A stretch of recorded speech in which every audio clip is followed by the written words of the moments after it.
Hi guys, नमस्कार। मैं Kesar Singh Radhe Radhe institute में आपका बहुत बहुत स्वागत करता हूँ। प्यारे स्टूडेंटों, हमने पिछले लेक्चर में किया था ओम का नेम, उसकी कंप्लीट व्याख्या की थी और आज हम पढ़ेंगे प्रतिरोध। आखिर प्रतिरोध का संयोजन किस प्रकार होता है और प्रतिरोधों का जैसे श्रेणी क्रम संयोजन किस प्रकार होता है, उसके बाद में समांतर क्रम संयोजन किस प्रकार होता है, कंप्लीट करेंगे व्याख्या। तो सर्वप्रथम हम चलते हैं प्रतिरोध। प्रतिरोध का सिंबल क्या होता है, देखो यहाँ पर ये प्रतिरोध का सिंबल होता है भाई, जिगजैग टू, इस प्रकार। ठीक है, इसे आर से रिप्रेजेंट करते हैं, इंग्लिश में कहते हैं इसे रेजिस्टेंस। ठीक है, प्रतिरोध। अब इसका संयोजन किस प्रकार होगा, इसको देखूं। प्रतिरोधों का संयोजन दो प्रकार से होता है। पहला प्रकार कौन सा, श्रेणी क्रम संयोजन, और दूसरा प्रकार कौन सा, समांतर क्रम संयोजन। ठीक है, तो पहला करते हैं श्रेणी क्रम संयोजन। देखो प्रतिरोधों का ऐसा संयोजन जिसमें प्रत्येक प्रतिरोध में प्रभावित धारा का मान एक समान हो, यानी कि प्रतिरोधों का हम इस प्रकार जोड़ें कि उसमें धारा का मान एक समान हो, तो प्रतिरोधों का इस प्रकार का संयोजन को क्या कहते हैं, श्रेणी क्रम संयोजन कहते हैं, अर्थात सीरीज संयोजन। ठीक है, सीरीज रूप में, सीरीज यानी लगातार जोड़ेंगे, ऐसे नहीं कि धारा का मान अलग अलग हो, अर्थात धारा का मान एक समान होना चाहिए। ठीक है भाई, ये कंडीशन वेरीफाई करना चाहिए। देखो, माना कि तीन प्रतिरोध मान लो R1, R2, R3। ठीक है, श्रेणी क्रम संयोजन को चित्र में निम्न प्रकार दर्शाया गया है, अर्थात तीन प्रतिरोध मान लीजिए R1, R2, R3, जो डायग्राम में किस प्रकार दर्शाया गया है। देखो, ये पॉइंट है A हमारे पास। ठीक है भाई, ये है B पॉइंट, इसके बीच में प्रतिरोध R1, R2 और R3, तीन प्रतिरोध लगा दिए। ठीक, इसके बाद में देखो यहाँ पर लगा दी एक बैटरी, यहाँ पर लगा दी एक बैटरी जिसका V विभव है। ठीक है, इस प्रकार इधर भी ये लगा दी बैटरी। ठीक है, यहाँ तक समझ में आया। ठीक है, आगे चलो। अब इस कंप्लीट डायग्राम के हम थ्योरी लिखते हैं। ठीक है, किस प्रकार लिखेंगे, देखो। R1 प्रतिरोध के प्रथम सिरे को बिंदु A से जोड़ देते हैं, जैसे ये तो बिंदु A है, मैं यहाँ पर दर्शा देता हूँ। देखो, ये बिंदु A है, इसके R1 सिरे को A बिंदु से जोड़ देते हैं, R1 सिरे को। ठीक है, R1 सिरे को तो A बिंदु से जोड़ दिया यहाँ पर, देखो। ठीक है, अब दूसरा देखो, R1 प्रतिरोध दूसरे सिरे को, इन दूसरा सिरा ये दूसरे प्रतिरोध के प्रथम सिरे से, दूसरा प्रतिरोध कौन सा है, देखो ये दूसरा प्रतिरोध है R2, इसके प्रथम पॉइंट से जोड़ देंगे। ठीक है, ये कहने का मतलब ये है। यह प्रक्रिया आगे चलती रहती है। यह प्रक्रिया यानी तीसरा जो प्रतिरोध आएगा ना, उसका पहला पॉइंट और दूसरा का दूसरा पॉइंट, इसको दोनों को जोड़ देंगे। ठीक है, यानी ये यहाँ से जोड़ देंगे, ये तीसरा प्रतिरोध यहाँ होगा। ठीक है, इस प्रकार चलते रहेंगे। तो यहाँ पर तीन प्रतिरोध ले रहे हैं, तो क्रम वाइज इसी प्रकार चलते रहेंगे। एवं R3 के अंतिम सिरे को बिंदु B से, ये अंतिम सिरा है ना, ये इसको बिंदु B से जोड़ देंगे। ठीक है भाई, आगे चलो, जोड़ दिया जाएगा। बिंदु A व बिंदु B को V वोल्ट की बैटरी से जोड़ दिया जाता है, यानी बिंदु A और V को, ये तो बैटरी, ये बैटरी से जोड़ दिया A और B को। ठीक है, ये डायग्राम ऊपर समझाया गया, लेकिन वो स्लाइड से ऊपर चला गया, इसलिए मैं आपको नीचे समझा रहा हूँ। ठीक है भाई, आगे, जिससे प्रतिरोधों में एक समान विद्युत धारा प्रवाहित होगी, अर्थात होती है। एवं प्रतिरोधों के सिरों पर वोल्टता क्रमशः, इसके सिरों पर तो वोल्टता V1 होगा, इसके सिरों पर वोल्टता V2 होगा, और इसके सिरों पर वोल्टता V3 होगा। ठीक है, यहाँ तक समझ में आए। ओके, इस प्रकार होता है। आगे चलो। अब प्रतिरोधों के श्रेणी क्रम संयोजन में कुल विभव V हो, तो टोटल विभव V है, तो प्रथम सिरे पर V1, दूसरे पर V2 और तीसरे पर V3, सभी को जोड़ देंगे और इक्वेशन हो जाएगी फर्स्ट। यहाँ तक समझ में आया। ओके, अब देखो आगे। यदि श्रेणी क्रम संयोजन का तुल्य प्रतिरोध इन इक्विवेलेंट प्रतिरोध R हो, तो ओम के नियम से हम जानते हैं V बराबर IR होता है। ये रेजिस्टेंस इन प्रतिरोध हो गया, ये करंट धारा हो गई, और ये होगा विभव। ठीक है, इसी प्रकार V1 बराबर, यानी कि V1 विभव के लिए R1 रेजिस्टेंस है और R2 रेजिस्टेंस पर कौन सा विभव है, V2, और R3 पर V3 है। तो ये कंप्लीट तीनों के लिए अलग अलग लिख लेंगे। ठीक है, ये इक्वेशन तीसरा। अब इक्वेशन फर्स्ट, सेकंड और थर्ड से इसकी वैल्यू लिखेंगे तो V बराबर IR एज इट इज ऐसे कैसे आ जाएगा। इसके बाद V1 की वैल्यू, V2 की वैल्यू और V3 की वैल्यू कंप्लीट लिख देंगे। इसके बाद I ले लेंगे यहाँ से कॉमन, जैसे IR बराबर I यहाँ से कॉमन ले लिया तो R1 plus R2 plus R3, I से I कैंसिल आउट हो जाएगा। ठीक है भाई, I से I कैंसिल आउट, पेन नहीं चल रहा है देखो, ये I से I कैंसिल आउट हो गया और R बराबर आ गया R1 plus R2 plus R3। ठीक है भाई, अब इसको देखो, इससे स्पष्ट है कि श्रेणी क्रम संयोजन में जो तुल्य प्रतिरोध है ना R बराबर, वो अलग अलग चालक तारों के प्रतिरोध के बीज गणितीय योग के बराबर होता है। यानी R बराबर R1 plus R2 plus R3 सभी के बीज गणितीय योग के बराबर होता है। अब इससे कुछ स्पेशल पॉइंट है जो क्या क्या होंगे देखो। पहला स्पेशल पॉइंट होगा, श्रेणी क्रम संयोजन के तुल्य प्रतिरोध का मान श्रेणी क्रम में प्रयुक्त चालक तारों के अधिकतम प्रतिरोधों से भी अधिक होता है। यानी कि R की वैल्यू है ना R1, R2, R3 सभी को जोड़ने पे प्राप्त हो रही है, तो इसलिए इस R की वैल्यू है ना सभी जो प्रतिरोध होंगे ना उनसे ज़्यादा होगी। पहले पॉइंट का मतलब। सेकंड पॉइंट क्या है देखो, यदि श्रेणी क्रम संयोजन में n प्रतिरोध जुड़े, n यानी कि 1 2 नहीं, यहाँ पर ऊपर तो हमने एग्जाम्पल में 3 लिए थे, अब यहाँ पर n ले लिए यानी बहुत ज़्यादा ले लिए, तो तुल्य प्रतिरोध क्या होगा, R बराबर R1 R2 R3 dot dot dot ऐसे चलता रहेगा एंड सोन Rn तक चलता रहेगा। ठीक है, यानी कि सभी का योग हो जाएगा।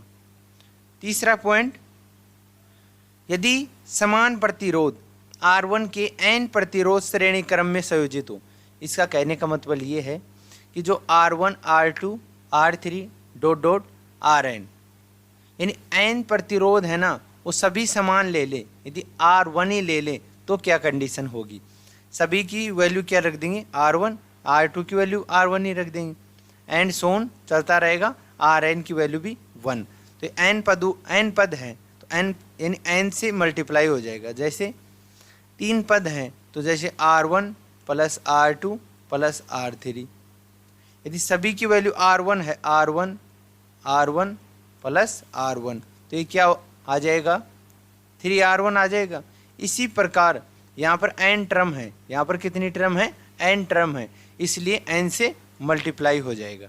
ठीक है भाई, यहाँ तक समझ में आए। ओके, अब नेक्स्ट चलो, दूसरा संयोजन होगा समांतर क्रम संयोजन। दो नंबर हेडिंग डालेंगे सभी, समांतर क्रम संयोजन। आखिर क्या होता है देखो, प्रतिरोधों का ऐसा संयोजन जिसमें प्रत्येक प्रतिरोध के सिरों पर जो उत्पन्न विभवांतर है ना उसका मान एक समान होता है। उसमें क्या था, धारा का मान समान था उसमें, और इसमें क्या है विभवांतर का मान समान है। ये थोड़ी कंडीशन यहाँ पर ध्यान रखेंगे, फिर उसके हिसाब से डेरिवेशन करेंगे। ठीक है, प्रतिरोधों का समांतर क्रम संयोजन कहलाता है, यानी विभवांतर का मान एक समान होगा तो समांतर क्रम संयोजन, और यदि धारा का मान एक समान होगा तो श्रेणी क्रम संयोजन। ठीक है, ये दोनों ही आपको याद रखना है। चलो इसका डेरिवेशन करते हैं। देखो सेम ऊपर वाले की तरह 3 प्रतिरोध लेंगे यहाँ पर R1 R2 R3। ठीक है, समांतर क्रम में निम्न प्रकार दर्शाया गया है। देखो किस प्रकार दर्शाया गया है, यहाँ पर ये प्रतिरोध है R1। ठीक है, ये इस प्रकार है R1 है, ये R1। दूसरा प्रतिरोध है ये R2, इस प्रकार है, और तीसरा R3 प्रतिरोध है इस प्रकार। ठीक है भाई, अब इसको दो सेम पॉइंट A से तीनों को और इसको B पॉइंट से जोड़ा गया है। ठीक है, इसमें करंट इसमें I1 इसमें I2 और इसमें I3, तीनों में करंट अलग अलग है और इसमें विभवांतर भी सेम है और इसमें भी विभवांतर भी सेम है और इसमें भी विभवांतर भी सेम है। ठीक है, यहाँ तक बात हो गई। नीचे इसको बैटरी से जोड़ देते हैं। ये बैटरी से हमने जोड़ दिया भाई। ठीक है, ये इस प्रकार जोड़ देंगे, देखो इस प्रकार इसे जोड़ देंगे आसानी से। ये जोड़ दिया, इसमें करंट आई इधर आ रही है और इधर प्लस वाले से निकल रही है और माइनस वाले से वापस आ रही है। ठीक है, इसका विभव V है। क्या है? V विभव है। ठीक है, यहाँ तक समझ में आया? ठीक है, देखो अब इसकी थ्योरी लिखेंगे। देखो, प्रतिरोध R1, R2 व R3 के प्रथम सिरे को बिंदु A से जोड़ दिया जाता है, जैसे ये है और दूसरा प्रतिरोध ये है और तीसरा ये है। ठीक है, इसको तो बिंदु A से जोड़ देते हैं। ठीक है भाई, और इसको बिंदु B से जोड़ देते हैं। एम दूसरे सिरे को बिंदु B से जोड़ दिया जाता है और A B के बीच में V वोल्ट की बैटरी जोड़ देते हैं। ठीक है, जिसमें से I धारा गमन करती है। जब यह धारा A बिंदु तक पहुंचती है तो फिर 3 भागों में विभक्त यानी बट जाती है, जो क्रम से I1, I2, I3 होगी। ठीक है, ये थ्योरी अपने हिसाब से भी आप लिख सकते हो और इसको देखकर सेम टू सेम भी लिख सकते हो, कोई दिक्कत नहीं है। ठीक है, यदि समांतर क्रम संयोजन में प्रभावित कुल धारा I हो तो I बराबर I1 plus I2 plus I3, यानी तीनों में विभक्त यदि I है तो I1 प्रथम रेजिस्टेंस के लिए, दूसरे के लिए I2 और तीसरे के लिए I3, तो इक्वेशन दे देंगे फर्स्ट। ठीक है, अब इसके बाद में देखो, यदि समांतर क्रम संयोजन में तुल्य प्रतिरोध R हो तो ओम के नियम से हम जानते V बराबर IR होता है, तो यहाँ से धारा की वैल्यू निकालेंगे तो V अपॉन R हो जाएगा। इक्वेशन दे देंगे 2, जो ये दे रखी है। ठीक है, अब प्रथम रेजिस्टेंस के लिए हमने धारा क्या ली थी? I1, सेकेंड के लिए 2 और 3 नंबर रेजिस्टेंस के लिए I3 धारा होगी। ठीक है, इक्वेशन दे देंगे 3 नंबर। अब इसको वैल्यू रखेंगे तो देखो, समीकरण 1, 2 व 3 से V बराबर IR और इसमें वैल्यू रखेंगे तो R1 आ जाएगा, इसमें R2, R3, इसमें V को कॉमन लेंगे। देखो मैं करके बता देता हूँ, V बराबर R, V कॉमन ले लेंगे यहाँ पर 1 upon R1 plus 1 upon R2 plus 1 upon R3, V से V कैंसिल आउट हो जाएगा, तो यहाँ से 1 बराबर 1 अपॉन R क्या हो जाएगा? 1 upon R1 plus 1 upon R2 plus 1 upon R3 और इसको इक्वेशन दे देंगे 4 नंबर। ठीक है भाई, यहाँ तक समझ में आया? अब इक्वेशन 4 को देखो क्या स्पष्ट होता है इससे। समीकरण 4 से स्पष्ट है कि समांतर क्रम संयोजन के तुल्य प्रतिरोध यानी R इक्विवेलेंट बराबर का मान अलग अलग प्रतिरोधों के व्युत्क्रम के योग के बराबर होता है। उसमें सीरीज में क्या था? एकदम exact R1 plus R2 plus R3 था और इसमें व्युत्क्रम है 1 upon R1 plus 1 upon R2 plus 1 upon R3। ठीक है, इस पॉइंट का ये है। अब सेम पिछले वाले में जिस प्रकार स्पेशल पॉइंट या नोट लिखा था उसी प्रकार यहाँ भी 2 या 3 पॉइंट नोट के लिखेंगे। पहला पॉइंट क्या होगा? देखिए, देखो पहला, समांतर क्रम संयोजन के तुल्य प्रतिरोध का मान संयोजन में प्रयुक्त न्यूनतम प्रतिरोध से कम होता है। यानी तुल्य प्रतिरोध का मान क्योंकि 1 अपॉन R है ना, तो जैसे R की वैल्यू निकालेंगे ना तो इन सभी के योग के से भी कम प्राप्त होगा क्योंकि व्युत्क्रम है। ठीक है, ये पहला पॉइंट हो गया। दूसरा पॉइंट क्या है? यदि n प्रतिरोध समांतर क्रम में जुड़े हों तो तुल्य प्रतिरोध क्या होगा? n जुड़े होंगे तो जैसे ऊपर 3 लिया था हमने एग्जाम्पल। ठीक है, तो 1 upon R1 plus 1 upon R2 plus 1 upon R3, 3 का व्युत्क्रम हो जाएगा। अब इसी प्रकार यहाँ पर बता रहा है कि n प्रतिरोध है, n है तो भाई n तक जोड़ देंगे हम डायरेक्ट। ठीक है, यहाँ तक कोई दिक्कत?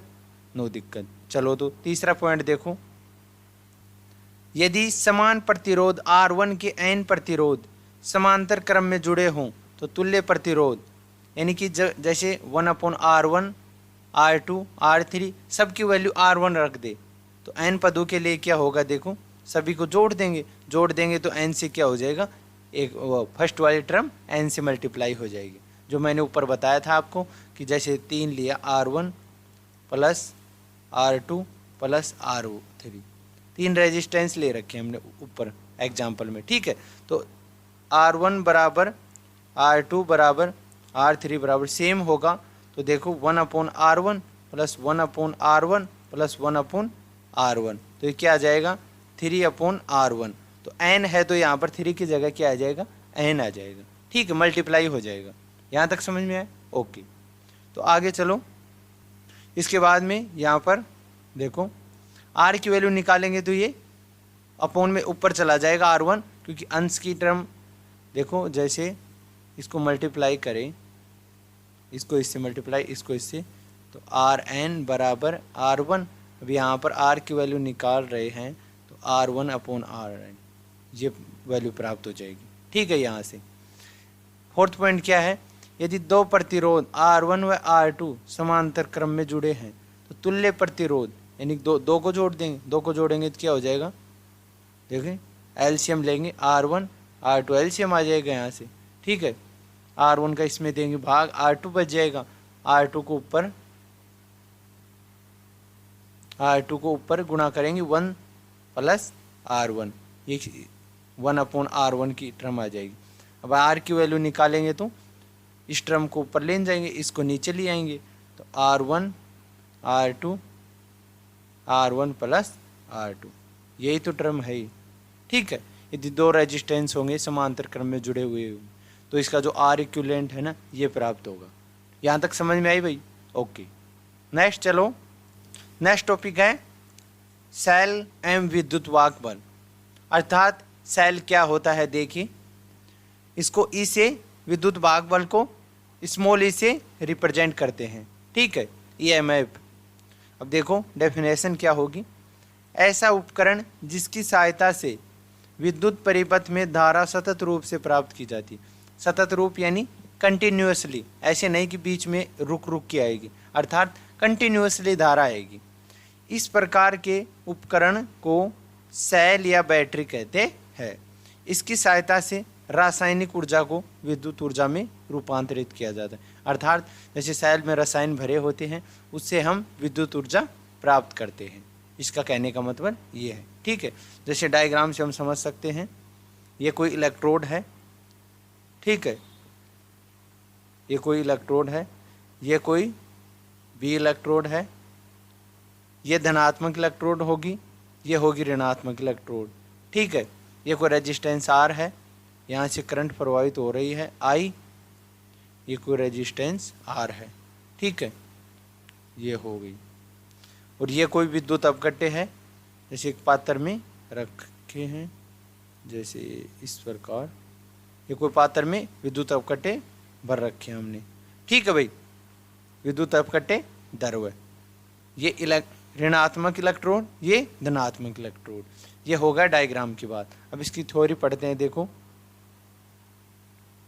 ये सेल का संकेत हो गया, ये तो यहाँ पर की लगा दी हमने, ये रेजिस्टेंस हो गया और ये बैटरी हो गई, ठीक है भाई। चलो अब देखो इसकी थ्योरी क्या होगी।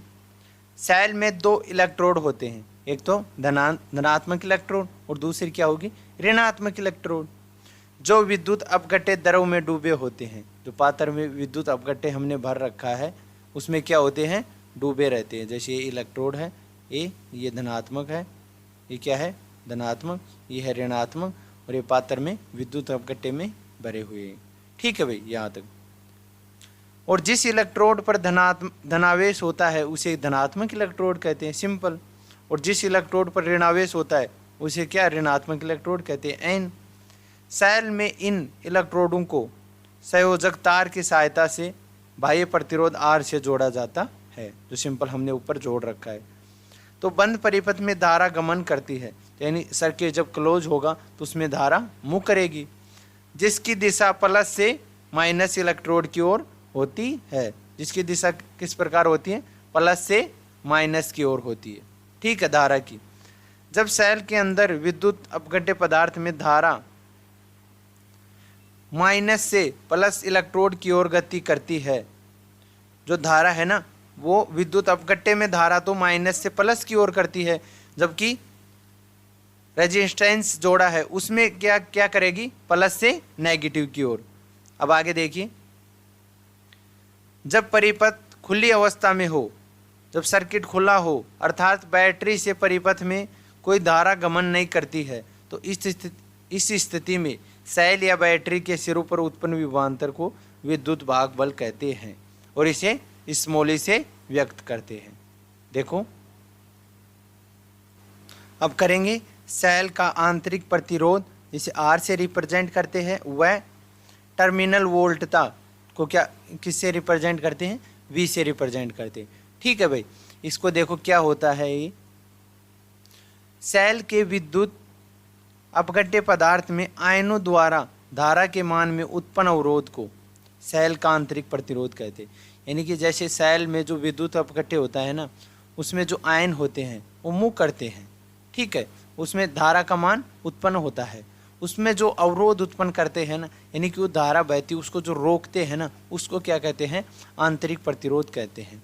इसे आर से व्यक्त करते हैं और इसका मात्रक होता है ओम, सेम। ठीक है, इसके बाद में आदर्श सेल का आंतरिक प्रतिरोध 0 होता है।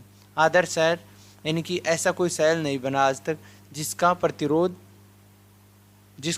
0 हो, इसलिए आदर्श सेल मानते। आदर्श सेल इस प्रकार का होता है कि जैसे हम उसकी कल्पना कर सकते हैं, एक्चुअल में वास्तविक में होता नहीं है वो। ठीक है, किंतु एक निश्चित सेल के लिए उसका आंतरिक प्रतिरोध 0 नहीं होता है। हम बता दिया ना कि वास्तविक के लिए इसका मान 0 नहीं होता है, उसका एक नियत मान होता है, एक कांस्टेंट वैल्यू होती है। ठीक है भाई, आगे देखो, जब परिपथ बंद अवस्था में हो अर्थात सेल से बाह्य परिपथ में विद्युत धारा प्रवाहित हो रही हो, तो इस स्थिति में सेल के सिरों पर उत्पन्न विभवांतर को सेल का टर्मिनल वोल्टता कहते हैं। यानी कि जब उसके अंदर जब परिपथ बंद अवस्था में हो तो सेल के से जो बाह्य परिपथ में विद्युत धारा होगी ना, तो इस स्थिति में जो सेल पर उत्पन्न विभवांतर है ना, सिरों पर जो होगा वो क्या होगा, सेल का टर्मिनल वोल्टता होगी। ठीक है, यहाँ तक कोई दिक्कत? ठीक है, अब इसके बाद में देखो, और इसे V से व्यक्त करते हैं। इसे किससे व्यक्त करते हैं, V से डिनोट करते हैं। आगे देखो, टर्मिनल वोल्टता का मान सेल के विद्युत वाहक बल E से कम होता है। यानी कि जो टर्मिनल वोल्टता है V का मान है ना, सेल के जो विद्युत वाहक बल होता है ना E, उससे कम होता है। यहाँ तक होगा।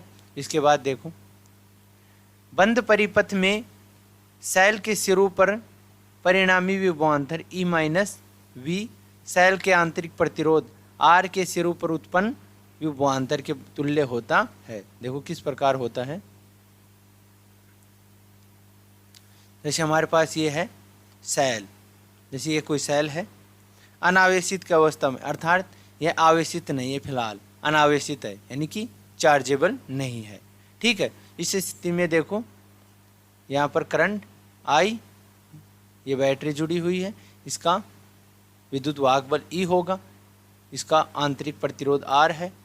ठीक है, विभव V है। ठीक है, तो यहाँ देखो विभवांतर किसके बराबर होगा, IR के बराबर होगा, जो हमने ऊपर किया था। तो यहाँ से देखो IR, यहाँ से IR की वैल्यू इसको इधर लिखेंगे तो देखो IR बराबर एप्सिलॉन माइनस V।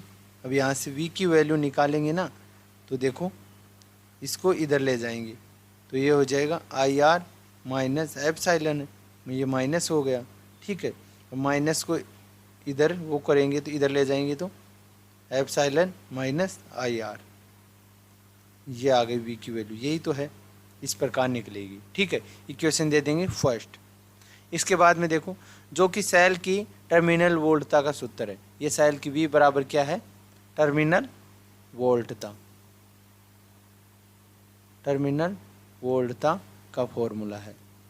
ठीक है, इसके बाद में देखो समीकरण 1 से हमारे पास क्या दे रखा है, IR बराबर E माइनस V। अब यहाँ से R की वैल्यू निकालेंगे तो ये I अपॉन में चला जाएगा। इक्वेशन दे दो 2। ओम के नेम से हम जानते V बराबर क्या होता है, IR होता है। यहाँ से I की वैल्यू निकालेंगे हम तो यहाँ पर आर अपॉन में चला जाएगा वी अपॉन आर। ठीक है, इक्वेशन दे दो 3 नंबर। अब इसके बाद 2 व 3 से अब यहाँ पर देखो इक्वेशन 3 क्या है, आर बराबर small E minus V upon I. अब यहाँ से इक्वेशन 3 से यहाँ से आई की वैल्यू लिखेंगे तो ई माइनस वी अपॉन आर। अब ये यहाँ ऊपर चला जाएगा तो ये हो जाएगा epsilon E minus V upon V into are.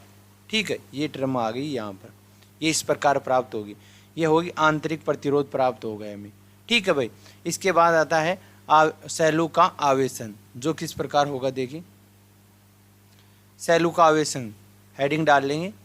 जब सेल को आवेशित किया जाता है तो सेल में विद्युत धारा धनात्मक टर्मिनल में प्रवेश करती है, एम नेगेटिव टर्मिनल से बाहर निकलती है। इस स्थिति में सेल की टर्मिनल वोल्टता का मान सेल के विद्युत वाहक बल ई से अधिक होता है। देखो किस प्रकार, जैसे ये सेल है तो इसमें जो टर्मिनल वोल्टता का मान है ना वी, वो विद्युत वाहक बल से अधिक होता है। अधिक कब होगा, जब आई आर इसमें जुड़ेगा तो ये प्लस हो गया। ठीक है, ये सेल का चिन्ह है, हमने ऊपर कर लिया था। ठीक है, तो यहाँ पर टर्मिनल वोल्टता की वैल्यू वी बराबर ज़्यादा है विद्युत वाहक बल से। ठीक है भाई, इसके बाद देखो, इसके बाद आता है मोस्ट पॉइंट सेलों का संयोजन, अर्थात एग्जाम में यहाँ से क्वेश्चन पूछा जाता है तो थोड़ा ध्यान से पढ़ेंगे। सभी हेडिंग डाल लेंगे। सेलों का संयोजन, सेलों का संयोजन 2 प्रकार से होता है भाई। पहला होता है श्रेणी क्रम संयोजन और दूसरा होता है समांतर क्रम संयोजन। तो पहला लेते हैं हम सेलों का श्रेणी क्रम संयोजन। देखो किस प्रकार होगा। सेलों का ऐसा संयोजन जिसमें विपरीत ध्रुवणता वाले टर्मिनल एक दूसरे से जुड़े हो, सेलों का श्रेणी क्रम संयोजन कहलाता है। इसका कहने का मतलब डायग्राम से थोड़ा समझ में आएगा। ये देखो कि विपरीत ध्रुवता वाले टर्मिनल एक दूसरे से जुड़े हुए, जैसे इसका टर्मिनल क्या है प्लस, इसका माइनस। ठीक है, अब यहाँ पर देखो ये माइनस वाला टर्म किससे जुड़ा हुआ है, प्लस वाले से, तो इसलिए विपरीत ध्रुवता वाले टर्मिनल जुड़े होंगे तो ये क्या होगा, सीरीज क्रम होगा। ठीक है, अब इसके बाद में करते हैं इसकी थ्योरी। देखो थ्योरी क्या होगी, देखो माना 2 सेल जिनका विद्युत वाहक बल क्रमशः E1 व E2 है एवं आंतरिक प्रतिरोध क्रमशः R1 और दूसरा क्या होगा R2। E1 सेल के धनात्मक सिरे को बिंदु A से तथा ऋणात्मक सिरे को E2 सेल के धनात्मक सिरे से जोड़ दिया जाता है, जो हमने डायग्राम में कर लिया है। ठीक है, इसके बाद E2 सेल के ऋणात्मक सिरे को C से जोड़ देते हैं। बिंदु A व C के मध्य एक R रेजिस्टेंस के चालक तार को जोड़ दिया जाता है, जिसके कारण पथ में I धारा गमन करती है। E1 व E2 सेल के सिरों पर टर्मिनल देखो वोल्टता VAB व VBC है एवं प्रतिरोध R सिरों पर उत्पन्न विभवांतर V ले लेंगे। क्या ले लेंगे, V। अतः ओम के नियम से हम जानते हैं V बराबर होता है IR। तो यहाँ पर वोल्टता की वैल्यू क्या है AC के लिए, तो यहाँ VAC बराबर IR, इक्वेशन 1 ले लेंगे। अतः A व C के सिरों पर उत्पन्न विभवांतर VAC हो तो देखो यहाँ पर AB पर उत्पन्न और BC पर दोनों, यहाँ से A और B, तो यहाँ से A और B के मध्य विभवांतर और B व C के मध्य, दोनों के मध्य विभवांतर जुड़ जाएगा यहाँ पर AC के बीच में। ठीक है, तो प्रथम सेल की टर्मिनल वोल्टता VAB हो तो देखो यहाँ पर ऊपर हमने सूत्र में क्या पढ़ा था, E माइनस IR। अब यहाँ फर्स्ट के लिए ले रहे हैं तो फर्स्ट सेल के लिए 1 ले लेंगे यहाँ पर। ठीक है, और AB बिंदुओं के बीच में टर्मिनल। ठीक है, तो यहाँ पर लेंगे तो इक्वेशन 3 नंबर। द्वितीय सेल के लिए टर्मिनल वोल्टता VBC हो तो VBC बराबर E2 माइनस IR1। अब इन सभी की वैल्यू 1, 3 व 4 का मान इक्वेशन 2 में रखने पर इसको सोल्व करेंगे। देखो IR बराबर E1 minus IR1 plus E2 minus IR2। यहाँ से देखो इसको इधर लाएंगे टर्म को, देखो मैं इसको सोल्व करके आपको बता देता हूँ थोड़ा। IR plus IR1 plus IR2, E1 plus E2। ठीक है, यहाँ से I कॉमन ले लिया तो R plus R1 plus R2, यहाँ से क्या आ जाएगा E1 प्लस E2। ठीक है, यहाँ से I की वैल्यू निकालेंगे तो ये अपोन में चली जाएगी टर्म। ठीक है, तो E1 plus E2 R plus R1 plus R2। ठीक है, ये वैल्यू निकल के आ जाएगी, इक्वेशन दे देंगे 5। इसके बाद में नेक्स्ट चलो, यहाँ पर जो कि श्रेणी क्रम में प्रवाहित कुल धारा को दर्शा रही है I बराबर। ठीक है, अब स्पेशल केस ये क्या होगा, देखो यदि श्रेणी क्रम संयोजन में n सेल जुड़े हुए हो, n सेल यानी कि ऊपर तो कितने सेल जोड़े थे, 2 सेल, तो n सेल जुड़े हुए हो तो E1 विद्युत वाहक बल क्या होगा, E1 plus E2 plus E3 and so on En तक जाएगा। ठीक है, उसी प्रकार R प्लस R1 आंतरिक प्रतिरोध R1 R2 R3 एट डॉट यानी एंड सो ऑन Rn तक, इक्वेशन 6 हो गया। ठीक है, इसके बाद में देखो यदि सभी सेलों का विद्युत वाहक बल E हो, एक समान हो तो आंतरिक प्रतिरोध R भी एक समान होगा। यानी 2 कंडीशन ले लिए, यदि विद्युत वाहक बल समान ले ले और यदि आंतरिक प्रतिरोध R भी समान ले ले तो क्या होगी, देखिए सभी की टर्म समान है ई जैसे E प्लस E तो ये n तक जाएगा।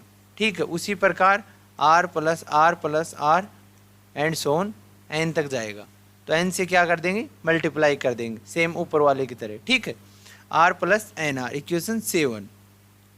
देखो यदि श्रेणी क्रम संयोजन में सेलों का तुल्य विद्युत वाहक बल E इक्विवेलेंट M सेलों का तुल्य आंतरिक प्रतिरोध R इक्विवेलेंट हो तो I बराबर सभी का इक्विवेलेंट रख देंगे, E बराबर NE की जगह NE की जगह इक्विवेलेंट और NR की जगह R इक्विवेलेंट यानी टोटल तुल्य। ठीक है, ये वैल्यू रख देंगे, इसकी इक्वेशन 8 हो जाएगी।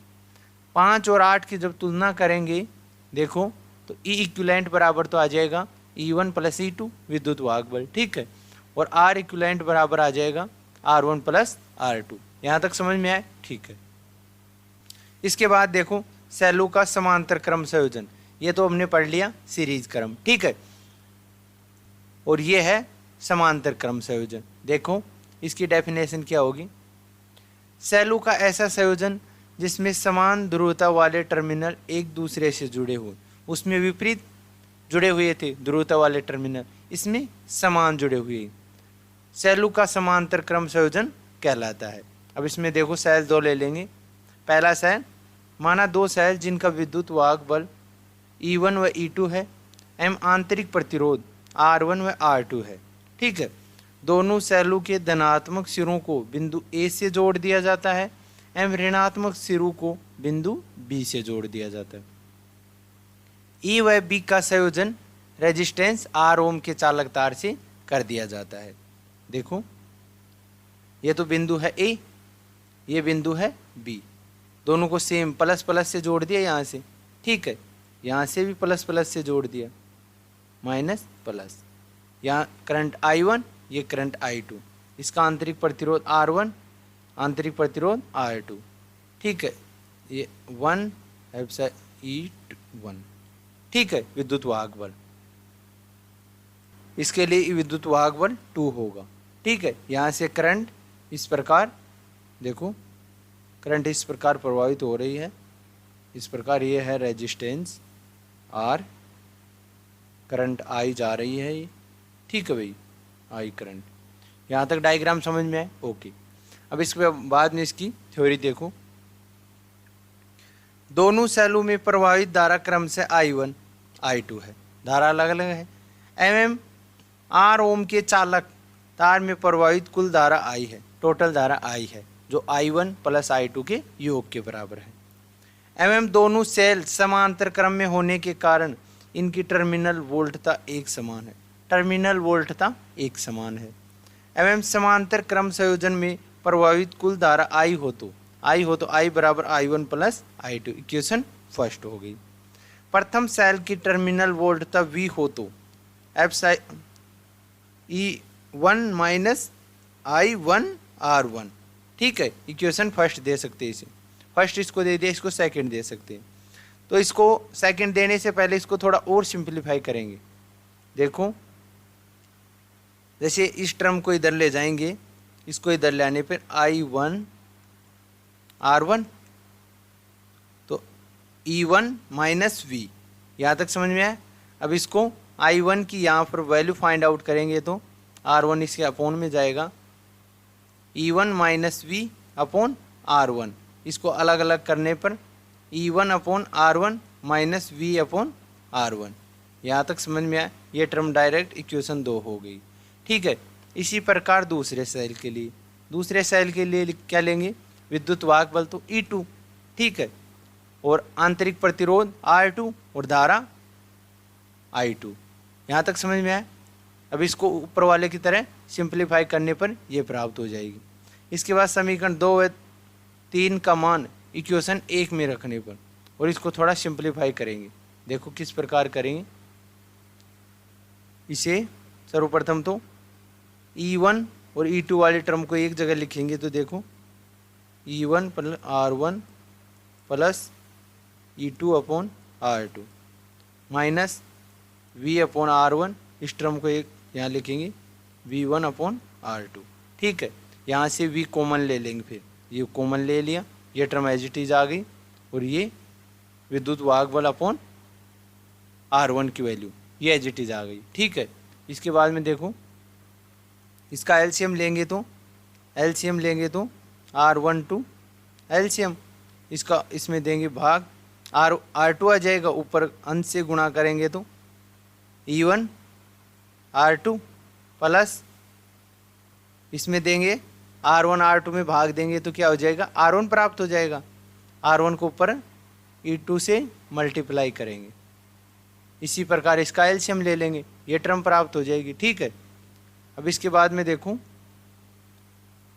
इस I को इधर लेके आएंगे तो ये हो जाएगी नेगेटिव और इसको इधर लेके आएंगे तो ये हो जाएगा पॉजिटिव, यहाँ तक समझ में आए, ओके। इसके बाद में देखो यहाँ तक आ गया। अब यहाँ पर V की वैल्यू फाइंड आउट करनी है तो ये जाएगा अपॉन में, तो ये इससे मल्टीप्लाई हो जाएगा और इससे मल्टीप्लाई हो जाएगा। इसके बाद में ये हो जाएगा कैंसिल आउट और ये ऐसे कैसे आ जाएगा E1 R2 plus E2 R1 upon R1 plus R2, ठीक है, minus I R1 R2 R1 plus R2, equation दे देंगे 4। अब नेक्स्ट देखो, यदि समांतर क्रम संयोजन में तुल्य विद्युत वाहक बल इक्विवेलेंट व तुल्य आंतरिक प्रतिरोध R इक्विवेलेंट हो तो टर्मिनल वोल्टता के सूत्र से V बराबर E equivalent minus I R equivalent, equation दे देंगे 5। अब इक्वेशन 4 नंबर और 5 नंबर की जब तुलना करेंगे ना तो देखो E इक्विवेलेंट तो क्या हो जाएगा, ये टर्म प्राप्त हो जाएगी और R इक्विवेलेंट हो जाएगा R1 R2 upon R1 plus R2, ठीक है। तो यहाँ तक ये टॉपिक हो गया है। तो आज हमने क्या क्या बात की, देखो फर्स्ट टॉपिक क्या किया, प्रतिरोध किसे कहते हैं उसका सिंबल की बात की। उसके बाद में श्रेणी क्रम संयोजन और समांतर क्रम संयोजन, 3 टॉपिक तो ये किया। इसके बाद में हमने किया है सेल एवं विद्युत वाहक बल, आखिर सेल क्या होता है और विद्युत वाहक बल किस प्रकार होता है। इसके बाद में हमने किया सेलों का आवेशन, यानी अनावेशित होते हैं सेल तो सर्वप्रथम उसे चार्ज किस प्रकार करते हैं। और उसके बाद में हमने किया सेलों का संयोजन, पहला श्रेणी क्रम संयोजन और दूसरा किया समांतर क्रम संयोजन। तो आई होप आप सभी पॉइंटों को अच्छी तरह समझे होंगे और पहली बार आए हो तो चैनल को सब्सक्राइब करो, पहले से कर रखे हो तो वीडियो को लाइक करो, शेयर करो और हमारे साथ जुड़े रहने के लिए आपका प्रेम पूर्वक हर बार की तरह वापस आकर बहुत बहुत धन्यवाद। जय हिंद, मिलते हैं अगली वीडियो में।